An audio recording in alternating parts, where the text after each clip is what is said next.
ఈ పవిత్రమైన గోవు యొక్క ఘృతాన్ని కల్తీ చేయడం అనేది అది స్వామివారికి మనకు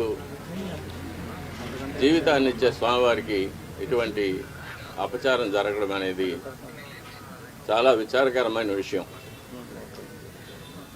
ఇవన్నీ చూసే పాపం కూడా మనం చేశామా అనిపిస్తుంది ఒక్కొక్కసారి.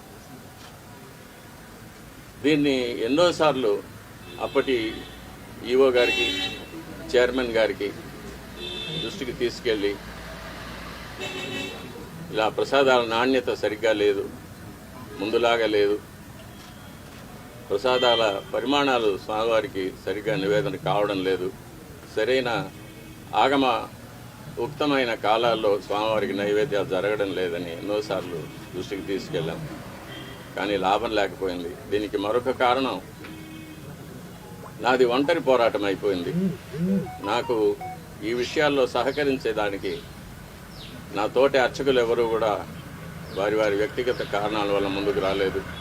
ప్రధాన పరిచారకులైన వాళ్ళు రాలేదు. కాబట్టి ఇది ఈ 5 ఏళ్ళు నిరభ్యంతరంగా ఈ మహాపాపం జరిగిపోయింది. ఫలితాలు కూడా నేను చూశాను, ల్యాబ్ రిపోర్ట్స్ చూశాను.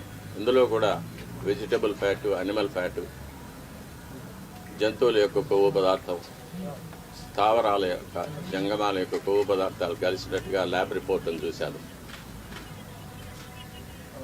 పరిశుద్ధమైన ఆవు పాలతో తయారు చేసిన నెయ్యిలో అది స్థావరమైనా కానీ జంగమమైనా కానీ కొవ్వు పదార్థాలు కలవడానికి వీలు లేదు.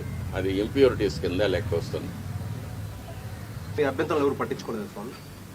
ఎన్నోసార్లు ఇది దృష్టికి తీసుకొచ్చాను, ఈఓ గారి దృష్టికి, చైర్మన్ గారి దృష్టికి,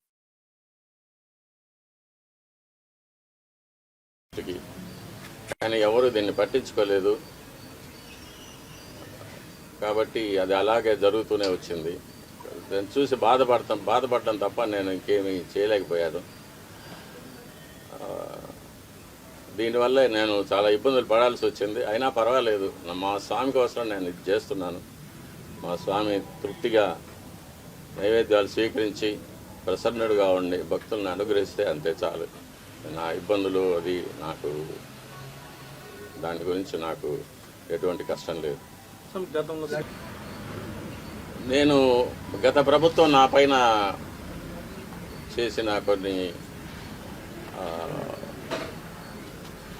కోర్టు కేసుల వల్ల నేను ఆలయానికి దూరంగా ఉండవలసి వచ్చింది. అంటే ప్రధాన అర్చక పదవికి దూరంగా ఉండవలసి వచ్చింది. నేను ప్రధాన అర్చకుడిగా చేయవలసిన నా కార్యక్రమాలు నేను చేయకుండా నన్ను నిలిపివేశారు. కాబట్టి